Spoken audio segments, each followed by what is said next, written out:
I'm tired of Highgate having a bad name. I'm tired of Highgate being overshadowed by Digbeth and Borsall Heath with your memories and your photos. My aim is to write a book that doesn't say Digbeth, Derrotend and Highgate. It doesn't say Borsall Heath and Highgate. It doesn't say bad things about Highgate. It tells what comes out of Highgate. Good people that come back to Highgate from Plymouth all these years later. Good people that work in the community and that have been in my life, all of my life, because they did such good things. You know, Mr. Pomfrey adding to my memories and the history. I like Highgate. It's in my heart, as you can see.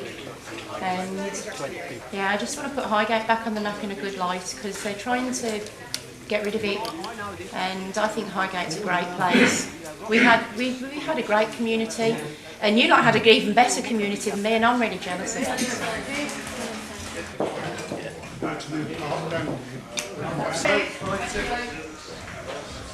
Joining this project here, I've found very interesting, meeting new people, meeting new friends, and I enjoy it thoroughly. I meet people and I know the Irish Centre and around Digbeth, but I don't know an awful lot about it, but I'm learning a little bit now. Well, I first started work around here in 1964 at Harrison's as an apprentice tool maker. That was 5 years. And I've worked in other firms, a place called Radiation Gas Fires in Aston, but that's all gone now. No, me and my brother took over the family business in 1975, and we were in a building over in Bradford Street, an old back-to-back house converted. And then we moved here. I think communal history is massively important. I certainly respect that my people coming up from Plymouth here today. It shows me that we do care, we do matter.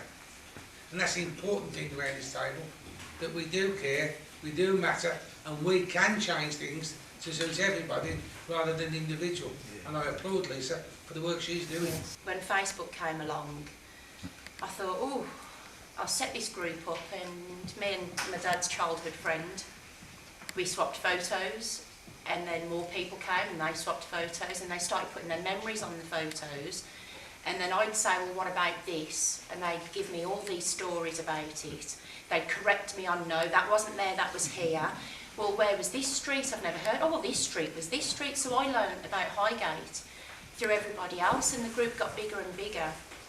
And the more memories they put in, the more I wanted. It was St Martin's flats till that knocked us all down and threw us out. We did have some happy times. Never had much money, but still. And I went to St Albans School. That played an important part. And so did St Anne's for the Irish people. I mean, you've got to remember that was also a centre of the community. Yeah. I was briefly in contact with an artist who works at Friction Arts, and I became interested in what they do here. And he suggested that I get in contact, and I did with Tim. And he suggested that I come here for the social. So that's why I'm here, to meet you all and see what goes on. I like to chill and to know the people, to get to know stories. I've lived in Borsall all my life. John, I'm from the other side, from Handsworth, and why I'm interested in this project is because I live in an area that has quite a large Asian, Afro-Caribbean population, and what you're doing over here is kind of inspiring people thinking about we can get the funding and doing a similar thing over in Handsworth. Yeah, the other reason is I've got quite a good old friend of mine. At one time he used to live in Highgate, he used to be quite involved in the community in Highgate, and before she moved she did a pamphlet through her community which is kind of reflections on how living and working and stuff going on in Highgate. I organise an history fair in Birmingham which has got about 28 history societies and history groups all get together to show off all the photos and memorabilia, including Highgate, and they all love it to do. It's the one day of a year. So nobody else organises anything like that. No. So to, you know, and people love it. Plus also I've done books, including the Digbeth, Derrotend and Highgate. I consider this to be my home now.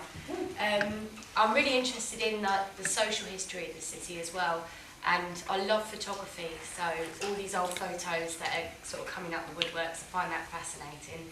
And I'm also interested just to hear people's stories and like the oral history of the city and people's experiences. So I find all this really interesting.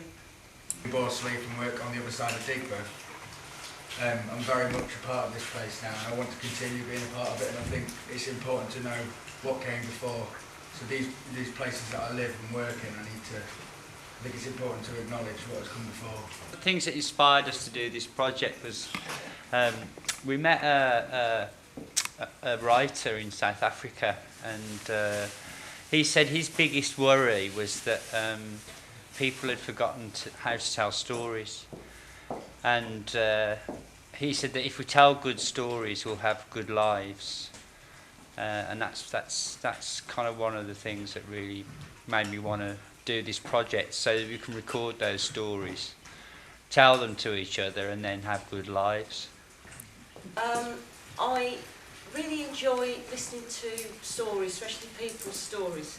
And I think even though the historians think that they make the framework for history, I think that people like you that come here actually fill in the gaps of the real stories that's behind it.